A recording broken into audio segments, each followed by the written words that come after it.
আবার যখন জোহরের সময় আসবে তখন সালাত বলবে, আপনাকে সালাত বলবে, এই তুমি জোহরের পর কি করবে এখনই ভাবো।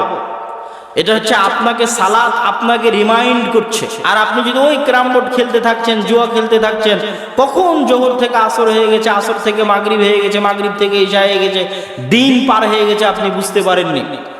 ওই দেখা যাচ্ছে মোবাইল নিয়ে বসে আছে, ফেসবুক নিয়ে বসে আছে, ভিডিও গেম নিয়ে বসে আছে, সিরিয়াল নিয়ে বসে আছে, মুভি নিয়ে বসে আছে, কখন জোহর হয়েছে, আসর হয়েছে, মাগরিব হয়েছে, ইশা হয়েছে, বুঝতে পারেনি। ওর দিন কিভাবে পার হয়ে গেছে বুঝতে পারেনি। আর ও যদি ওই খারাপ কাজটা করা অবস্থাতেও যদি সালাত আদায় করতো, তাহলে জোহরের সালাতের সময় জোহরের সালাত ওকে একবার রিমাইন্ড দিত, এরপরে কি করবে। আবার আসরের সময়কে আর একবার রিমাইন্ড দিত, আর এরপরে কি করবে। আবার মাগরিবের সময় আর একবার রিমাইন্ড দিত, এরপরে কি করবে। এশার সময় আর একবার রিমাইন্ড দিত, এরপরে কি করবি। তাহলে ও যত কাজেই ব্যস্ত থাক, প্রত্যেক ব্যস্ততার মাঝে একটা করে ছোট্ট বিরতি আছে, যেই বিরতিতে ও নতুন করে ভাবার সুযোগ পাচ্ছে, দিনটাকে কাজে লাগানোর সুযোগ পাচ্ছে। এটা যে টাইম ম্যানেজমেন্টের যত মূলনীতি আছে, সব মূলনীতিতে সালাতের চাইতে বড় কোনো মাধ্যম নাই। যেটা একজন ব্যবসায়ী, যেটা একজন কৃষক, যেটা একজন ছাত্র, যেটা একজন শিক্ষক, যেটা একজন দোকানদার, যে পর্যায়ে আছে, সকলের বরকতের রাস্তা, দুনিয়াবি সফলতার রাস্তা উন্মুক্ত করে দিবে, এরকম কোনো মাধ্যম সালাতের বাইরে নাই। আর মানুষ আজকের যুগে আত্মহত্যা করে, মানসিক প্রশান্তি খুঁজতে যায়, মানসিক প্রশান্তি খুঁজতে গিয়ে যোগা করে, ধ্যান করে, অমুক তমুক কত রাস্তা অবলম্বন করে। সালাত হচ্ছে মানুষের মানসিক প্রশান্তির সবচেয়ে বড় মাধ্যম। দেখেন, মানসিক প্রশান্তির দুইটা মাধ্যম। এক নাম্বার হচ্ছে আলা বিযিক্রিল্লাহি তাতমাইন্নুল কুলুব। আর এটার সাথে সালাতের সম্পর্ক এত ওতপ্রোত যে আমাদের দেশের মানুষও ঠিকভাবে বুঝে না যে সালাত আসলে কেন এত জরুরি করে ফরজ করা হয়েছে। এটা যে যিকরুল্লাহর কারণে সালাত ফরজ করা হয়েছে, এটা মানুষ বুঝতে পারে না। কোরআনের আয়াত দেখবেন, আল্লাহ সুবহানাহু ওয়া তাআলা বলছেন, আকিমিস সালাতা লিযিকরি, আকিমিস সালাতা লিযিকরি। আল্লাহ বলেছেন কোরআনে, আকিমিস সালাতা লিযিকরি, আল্লাহকে স্মরণ। আল্লাহকে স্মরণ কেমন বিষয়, আল্লাহকে স্মরণ কেমন বিষয় সেটা আপনাকে একটু 2 মিনিট দেখাই। ইউনূস আলাইহিস সালাতু ওয়াস সালাম আল্লাহর নবী। আল্লাহর নবী মাছের পেটে আছেন। আল্লাহ কি জানেন না যে তার নবী মাছের পেটে? অবশ্যই জানে আল্লাহ সুবহানাহু ওয়া তাআলা যে তার নবী মাছের পেটে। তো আল্লাহ সুবহানাহু ওয়া তাআলা কি তার নবীকে ভালোবাসেন না? অবশ্যই ভালোবাসেন। আল্লাহ সুবহানাহু ওয়া তাআলার কি তার নবীর সাথে কথা হয় না, যোগাযোগ হয় না? অবশ্যই তার সাথে কথা হয়, যোগাযোগ হয়। আল্লাহ জানেন তার নবী মাছের পেটে, আল্লাহ তার নবীকে ভালোবাসেন, আল্লাহর সাথে তার নবীর যোগাযোগ হয়, কথা হয়। তারপরও আল্লাহ বলছেন যে ইউনূস যদি মাছের পেটে আমাকে না ডাকতো, আমাকে না স্মরণ করতো, তাহলে আমার নবী হওয়ার পরও, আমি এটা জানার পরও যে ইউনূস মাছের পেটে, কিয়ামত পর্যন্ত তাকে মাছের পেট থেকে বের করতাম না। আল্লাহু আকবার। তাহলে আল্লাহ তার নবীর কাছেও চান যে তার নবী তাকে বিপদে পড়ে ডাকুক। লা ইলাহা ইল্লা আনতা সুবহানাকা ইন্নী কুনতু মিনাজ জালিমিন। এই আয়াতের পরে কোরআনে আল্লাহ সুবহানাহু ওয়া তাআলা এই কথা বলেছেন। মুসা আলাইহিস সালাতু ওয়াস সালামকে আল্লাহ সুবহানাহু ওয়া তাআলা বলছেন, ইযহাব ইলা ফিরআউন, যাও ফিরআউনের নিকটে, দাওয়াত দাও ফিরআউনকে।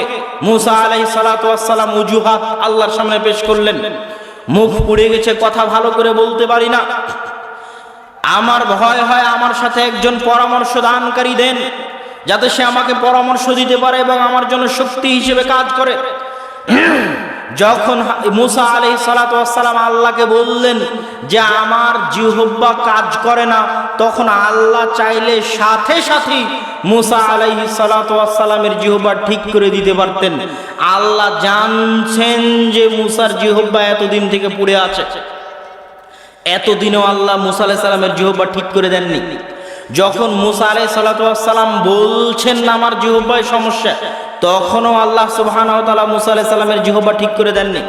আল্লাহ আবার পাল্টা মুসা আলাইহিস সালামকে বলছেন, মুসা আলাইহিস সালাম জিহ্বা যদি ঠিক করতে চান তাহলে আমার কাছে দোয়া করেন, রব্বিশরাহ লি সাদরি ওয়া ইয়াসসির লি আমরি ওয়াহলুল উকদাতাম মিন লিসানি ইয়াফকাহু কওলি। যেখানে আল্লাহর সাথে নবীর রানিং কথোপকথন হচ্ছে, আল্লাহ জানছে নবীর এই সমস্যা, আল্লাহ নবীকে দাওয়াত দেওয়ার জন্য পাঠাচ্ছে, নবীও বলছে আমার এই সমস্যা, সেখানে আল্লাহ আবার পাল্টা নবীকে বলছে আমার কাছে চাইতে হবে। আল্লাহু আকবার। তো নবী যখন এবার পাল্টা আল্লাহ সুবহানাহু ওয়া তাআলার কাছে আল্লাহর শিখিয়ে দেওয়া দোয়া অনুযায়ী বলল, তখন এবার আল্লাহ সুবহানাহু ওয়া তাআলা নবীর জিহ্বা ঠিক করে দিলেন। তাহলে এইটা হচ্ছে আল্লাহ সুবহানাহু ওয়া তাআলার যিকির, আল্লাহ সুবহানাহু ওয়া তাআলার স্মরণ, আল্লাহ সুবহানাহু ওয়া তাআলার ডাক, আল্লাহ সুবহানাহু ওয়া তাআলার আহ্বান। এটা কিভাবে মানুষের অন্তরের সাথে সম্পৃক্ত, কেন মানুষের আত্মিক প্রশান্তি আল্লাহর স্মরণে নিহিত আছে? এই জন্য যে আমার এবং আপনার এই শরীর পৃথিবীতে সৃষ্টি হয়েছে, মায়ের পেটে সৃষ্টি হয়েছে, দুনিয়ার খাদ্য, দুনিয়ার রক্ত মাংস দিয়ে তৈরি হয়েছে, কিন্তু আমাদের শরীরের ভিতরে যে আত্মা আছে, এই আত্মা দুনিয়াতে তৈরি হওয়া নয়, এই আত্মা মায়ের পেটে তৈরি হওয়া নয়, এই আত্মা রক্ত মাংস দিয়ে তৈরি হওয়া নয়, এই আত্মা আল্লাহর ফেরেশতা আসমান থেকে ৪৪০ দিন নিয়ে এসে রক্ত মাংসের শরীরে ফু দিয়ে প্রবেশ করিয়েছে। এটা সে আত্মা, যে আত্মা আসমান থেকে এসেছে, দুনিয়াতে তৈরি হওয়া নয়। আর এই আত্মা সে আত্মা, যে আত্মা আল্লাহর সামনে শপথ করেছে আলাস্তু বিরাব্বিকুম ক্বালু বালা, আমি কি তোমাদের প্রতিপালক নই? তখন আত্মা বলেছে হ্যাঁ, আপনি আমাদের প্রতিপালক। এই জন্য যত অন্যায়, যত অত্যাচার, যত গুনাহ, সব গুনাহকে আল্লাহ বলেছেন আত্মার উপর অত্যাচার, সব গুনাহকে। আল্লাহুম্মা ইন্নী যালামতু নাফসি, এই দোয়ার অনুবাদ এটা নয় যে আল্লাহ আমি গুনাহ করেছি মাফ করে দেন। এই দোয়ার অনুবাদ হচ্ছে আল্লাহ আমার আত্মার উপর অত্যাচার করেছি আমি শয়তানের ওয়াসওয়াসায়। রব্বানা যালামনা আনফুসানা, এই আয়াতের অর্থ এটা নয় যে আল্লাহ আমি গুনাহ করেছি আমাকে মাফ করে দেন। এই আয়াতের অর্থ হচ্ছে আল্লাহ আমি আমার আত্মার উপর অত্যাচার করেছি, যে আত্মা আসমান থেকে এসেছে, দুনিয়াতে সৃষ্টি হওয়া নয়। কিন্তু দুনিয়ার এই রক্ত মাংসের শরীরে আসার পর শয়তানের প্ররোচনায় পড়ে ওই আত্মার উপর অত্যাচার করেছি। এইটা অত্যাচার। এই অত্যাচারিত আত্মা কাঁদে, এই অত্যাচারিত আত্মা কষ্টে থাকে, এই অত্যাচারিত আত্মা হতবিহ্বল থাকে, এই অত্যাচারিত আত্মা হতাশাগ্রস্ত থাকে, বিষাদগ্রস্ত থাকে। আপনি পাল্টা প্রশ্ন করবেন, কই আব্দুল্লাহ ভাই, আমি তো বুঝতে পারি না, যে আমি তো নামাজ কালামও পড়ি না, আমি তো মদ জুয়া আড্ডা সব খেলি, কই আমার আত্মার উপর যে অত্যাচার হচ্ছে এটা তো আমি বুঝতে পারি না। আমি আপনাকে পাল্টা বলবো, আপনার আত্মার উপর যে আপনি অত্যাচার করছেন এটা বোঝার জন্য আপনি কোনোদিন সময় দিতে পারেননি। কেন সময় দিতে পারেননি? আবার কোরআনের আয়াত থেকে সমাধান নেই। আল্লাহ সুবহানাহু ওয়া তাআলা কোরআনের আয়াতে বলেছেন আলহাকুমুত তাকাসুর হাত্তা যুরতুমুল মাকাবির, পারস্পরিক ধন সম্পদের প্রতিযোগিতা তোমাদেরকে ভুলিয়ে রেখেছে। কি ভুলিয়ে রাখা? আল্লাহ শব্দের অর্থ কি? ছোট বাচ্চা যখন মায়ের দুধের জন্য কাঁদে, তখন আপনি ছোট বাচ্চাকে ভুলিয়ে রাখেন যেন মায়ের দুধ না চায়, ঝুনঝুনি দিয়ে ভুলিয়ে রাখেন, মোবাইল বাজিয়ে ভুলিয়ে রাখেন, বাইরে নিয়ে গিয়ে ভুলিয়ে রাখেন, হাসি খেল তামাশার মাধ্যমে ভুলিয়ে রাখেন। ওই যে ছোট বাচ্চাকে আপনি খেলনা দিয়ে, মোবাইল দিয়ে, ঝুনঝুনি দিয়ে কোনো একটা কিছু থেকে ভুলিয়ে রাখতেছেন, দুনিয়ার চাকচিক্য, দুনিয়ার মোহ আপনাকে ওইভাবে ভুলিয়ে রেখেছে আপনার মৃত্যু থেকে, আপনাকে ওইভাবে ভুলিয়ে রেখেছে আপনার কবর থেকে, আপনাকে ওইভাবে ভুলিয়ে রেখেছে আপনার মৃত্যু থেকে। ওই যুবক তো রাত্রে ঘুমাতে ঘুমাতে মোবাইল চালিয়েছে, ঘুম থেকে উঠে আবার মোবাইলে হাত দিয়েছে, তাহলে ও কখন তার আত্মাকে সুযোগ দিল এটা বুঝার জন্য যে ও তার আত্মার উপর অত্যাচার করছে? ওকে তো আলহাকুমুত তাকাসুর হাত্তা যুরতুমুল মাকাবির, ওর মোবাইল ওকে ভুলিয়ে রেখেছে যে ও একদিন মারা যেতে পারে, ওর গান বাজনা ওকে ভুলিয়ে রেখেছে ও একদিন মারা যেতে পারে, ওর মুভি সিনেমা জুয়া তাস ওকে ভুলিয়ে রেখেছে যে ও একদিন মারা যেতে পারে, আর মৃত্যু নিশ্চিত, এই মৃত্যু থেকে ওকে ভুলিয়ে রেখেছে। যখনই আপনাকে আমি চ্যালেঞ্জ দিয়ে বলছি আপনি একটা সেকেন্ড আপনার আত্মাকে সময় দেন না, একটা সেকেন্ড সময় দেন নির্জন রাত্রিতে, মোবাইল বন্ধ করে দিয়ে পৃথিবীর মানুষজন, স্ত্রী পুত্র আত্মীয় স্বজন ধন সম্পদ সবকিছু থেকে আলাদা হয়ে একটা সেকেন্ড আপনার আত্মাকে সময় দিয়ে দেখেন, আপনার চোখ দিয়ে যদি পানি না বের হয়েছে, আপনার আত্মার উপর অত্যাচার করার কারণে, আপনার মৃত্যুর স্মরণে, নিশ্চিত মৃত্যুর স্মরণে আপনার চোখ দিয়ে যদি পানি না বের হয়েছে, তাহলে আপনি মনে করবেন যে আমি আলোচনা আপনাদেরকে ভুল বুঝিয়েছি, কোরআন হাদিস আমি ভুল বুঝেছি, কোরআন হাদিস আমি সঠিকভাবে বুঝতে পারিনি। আপনি আপনার আত্মাকে সময় দেন না। আল্লাহকুমুত তাকাসুর, আপনার মৃত্যুকে আপনি শয়তানের ধোঁকায় পড়ে সব সময় ভুলে থাকার চেষ্টা করেন যে আমি মারা যাব। মানুষ আপ্রাণ চেষ্টা করে এটা ভুলে থাকার যে মানুষ মারা যাবে। রাত দিন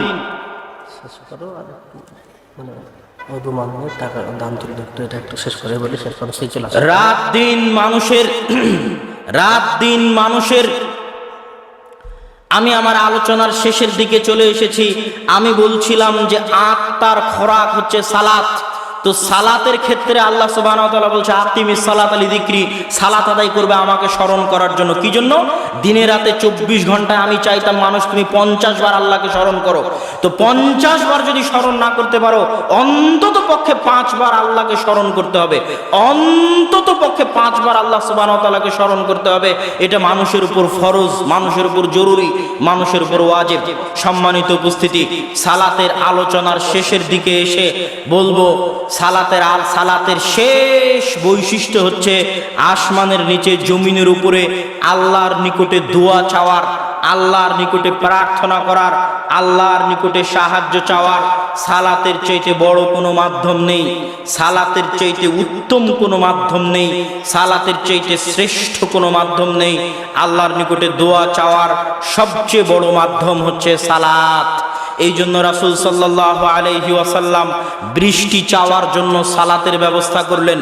এই জন্য রাসূল সাল্লাল্লাহু আলাইহি ওয়াসাল্লাম চন্দ্রগ্রহণের বিপদ থেকে বাঁচতে সালাতের ব্যবস্থা করলেন। এই জন্য রাসূল সাল্লাল্লাহু আলাইহি ওয়াসাল্লাম জানাজার ব্যক্তি, মৃত ব্যক্তির দোয়া করার জন্য সালাতের ব্যবস্থা করলেন।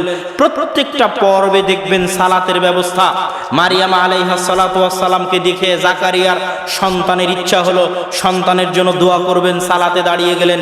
সারা আলাইহাস সালাতু ওয়াস সালাম বিপদে পড়েছেন, পৃথিবীতে সাহায্য করার মতো কেউ তখন নাই যে সাহায্য করতে পারে, আল্লাহর সাহায্যের দরকার, সাহায্যের জন্য সালাতে দাঁড়িয়ে গেলেন। তো আল্লাহর সাহায্য পাওয়ার সবচেয়ে বড় মাধ্যম হচ্ছে সালাত। এই বলে আজকের আলোচনার শেষের দিকে চলে আসি। আজকের আলোচনার যে জালসা, যে আয়োজন, এই আয়োজনে আপনাদের সহযোগিতার হাত, দানের হাত আপনারা বাড়িয়ে দিবেন। আর দানের কথা বলতে গিয়ে আমি ছোট্ট একটা আয়াত বলেই মানুষকে বুঝাতে চাই দানের কথা। মিম্মা রাযাকনাহুম ইউনফিকুন, আল্লাহ বলেনি আপনার টাকা দান করতে হবে। গোটা কোরআনে কোথাও আল্লাহ সুবহানাহু ওয়া তাআলা বলেনি যে আপনি আপনার টাকা দান করবেন। সব জায়গায় আল্লাহ বলেছেন রাযাকনা, তোমার পকেটে যে টাকা আছে ওটা আমার দেওয়া রিজিক। 500 বিঘা সম্পত্তির মালিক হলেও ওটা আমার দেওয়া রিজিক। 100 তলা বিল্ডিং এর মালিক হলেও এটা আমার দেওয়া রিজিক। আল্লাহ কোথাও বলেননি যে আপনি আপনার টাকা দান করেন।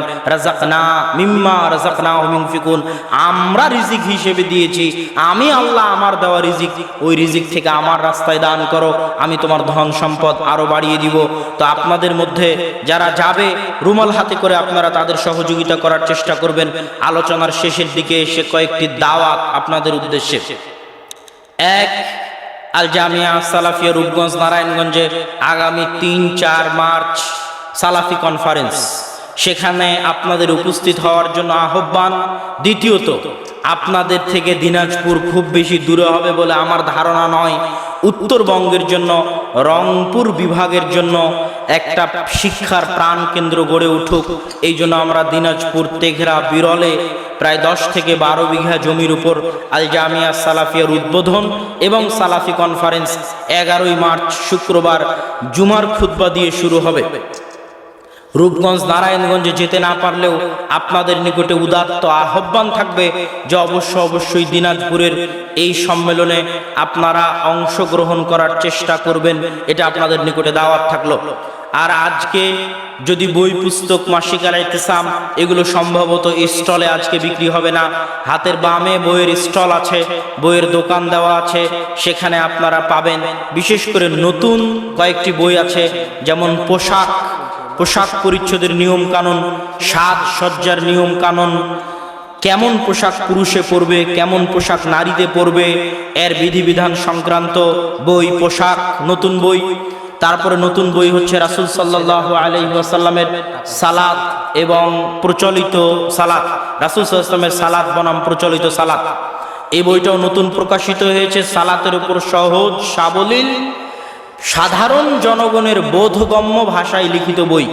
আপনাদের মধ্যে হয়তো রুমাল নিয়ে ঘুরছে, আমার ধারণা বের হয়েছে, যদি বের হয় তাহলে আপনারা অবশ্যই তাদেরকে আপনাদের সহযোগিতার হাত বাড়িয়ে দিবেন। এই নতুন বইগুলো, রিজিক নামে একটা বই আছে, সেটাও নতুন বই।